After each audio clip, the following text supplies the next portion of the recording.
Le Guide des égarés de Maïmonide, troisième partie, chapitre 13. Souvent, les esprits des hommes parfaits ont été embarrassés par la question de savoir quel est le but final de cet univers. Mais je vais montrer que, selon tous les systèmes, c'est une question oiseuse.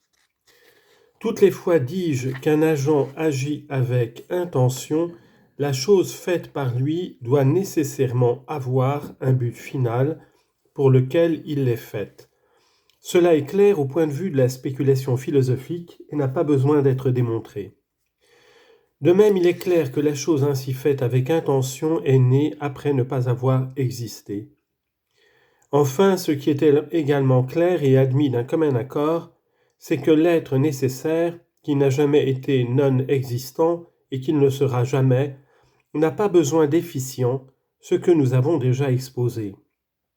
Or, comme il n'a pas été fait, on ne saurait en chercher le but final.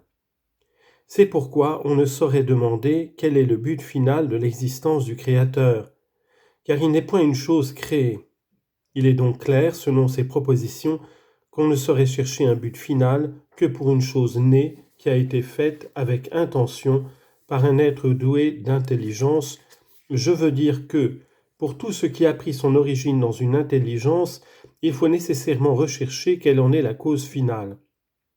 Mais quand ce n'est pas une chose née, on ne saurait lui chercher une cause finale, comme nous l'avons dit.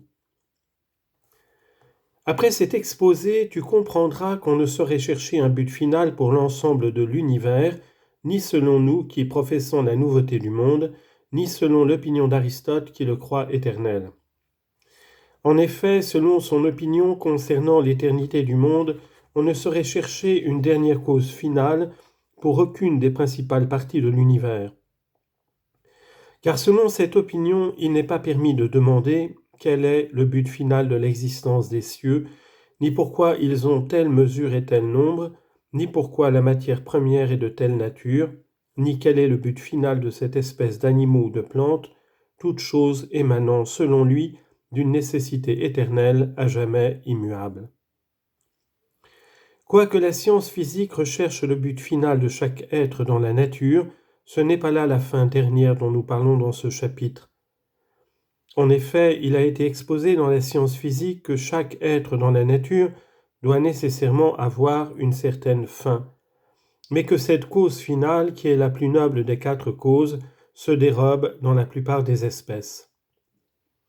Aristote déclare constamment que la nature ne fait rien en vain, ce qui veut dire que toute œuvre de la nature a nécessairement une certaine fin. Il dit expressément que les plantes ont été créées en faveur des animaux. De même, il a exposé au sujet de certaines autres choses qu'elles existent en faveur les unes des autres, ce qui s'applique particulièrement aux membres des animaux. Sache que l'existence de cette fin dans les choses physiques a nécessairement conduit les philosophes à admettre un principe autre que la nature, qu'Aristote appelle le principe intelligent ou divin, et c'est celui qui fait telle chose en faveur de telle autre.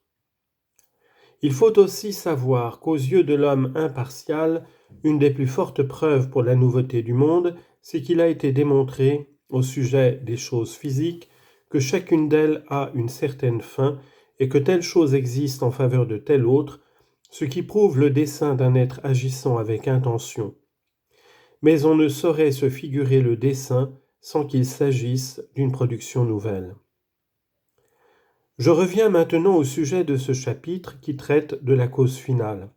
Je dis donc, Aristote a exposé que dans les choses physiques, l'efficient, la forme et la fin ne font qu'une seule chose, je veux dire qu'ils sont spécifiquement un.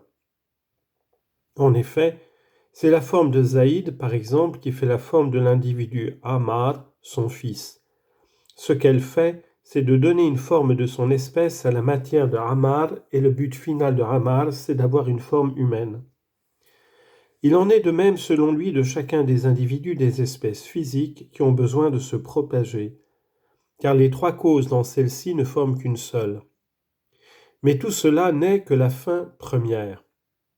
Cependant, tous les naturalistes pensent qu'il existe nécessairement pour chaque espèce une fin dernière, quoiqu'il soit très difficile de la connaître, et à plus forte raison de connaître la cause finale de l'univers entier. Ce qui semble ressortir des paroles d'Aristote, c'est que, selon lui, la fin dernière de ces espèces consiste dans la permanence de la naissance et de la corruption qui est indispensable pour perpétuer le devenir dans cette matière inférieure dont il ne peut sortir aucun individu permanent et dont cependant il doit naître en dernier lieu tout ce qu'il est possible qu'il en naisse, je veux dire la chose la plus parfaite possible, car le but dernier est d'arriver à la perfection. Il est clair que la chose la plus parfaite possible qui puisse naître de cette manière, c'est l'homme, et qu'il est le dernier et le plus parfait de ces êtres composés. Si donc on disait que tous les êtres sublunaires existent à cause de lui, ce serait vrai à ce point de vue, je veux dire en admettant que le mouvement des choses variables a lieu en vue de la naissance perpétuelle afin d'arriver au degré le plus parfait. Mais on ne saurait demander à Aristote, vu sa doctrine de l'éternité du monde, quelle est la cause finale de l'existence de l'homme. En effet, la fin première de chaque individu né étant, selon lui, le perfectionnement de la forme spécifique, tout individu dans lequel les actions résultant de cette forme sont parfaites a parfaitement et complètement atteint son but final. Et la fin dernière de l'espèce est de perpétuer cette forme au moyen d'une suite continuelle de naissance et de corruption, de sorte qu'il arrive toujours une nouvelle naissance ayant pour but un plus grand perfectionnement. Il est donc clair que, selon la doctrine de l'éternité, il n'y a pas lieu de chercher la fin dernière de l'ensemble de l'univers. Mais il y en a qui pensent que, selon notre opinion à nous, qui professons que l'univers entier a été créé après ne pas avoir existé, il convient de poser cette question, c'est-à-dire de chercher la cause finale de tout cet univers. En conséquence, on croit que l'univers tout entier n'a pour fin que l'existence de l'espèce humaine destinée à adorer Dieu, et que tout ce qui a été fait ne l'a été que pour elle, de sorte que les sphères célestes elles-mêmes n'accompliraient leur mouvement circulaire que pour lui être utiles à elle et pour produire tout ce dont elle a besoin. Certains passages des livres prophétiques pris dans le sens littéral servent d'un grand appui à cette opinion. Citation, « Il l'a formé, la terre, pour être habitée » Isaïe 45, 18. « Si ce n'était pour mon alliance subsistant le jour et la nuit, je n'aurais pas posé des lois au ciel et à la terre. » Jérémie 33, 25. « Il les a étendues comme une tente pour y habiter. » Isaïe 40, 22. Or, si les sphères célestes existent en faveur de l'homme, à plus forte raison toutes les espèces d'animaux et de plantes. Mais en examinant cette opinion comme il convient à des hommes intelligents, on reconnaîtra combien elle est sujette au doute. En effet, on pourrait demander à celui qui professe cette opinion, puisque le but final est l'existence de l'homme, le Créateur aurait-il pu produire l'homme sans tous ses préparatifs, ou bien celui-ci ne pouvait-il être créé qu'à leur suite ? Si l'on répondait que la chose était possible et que Dieu, par exemple, aurait pu produire l'homme sans qu'il y eût un ciel, on pourrait demander à quoi lui servaient toutes ces choses qui n'étaient pas elles-mêmes le but final et qui n'ont été créées qu'en faveur d'une chose qui pouvait exister sans elle.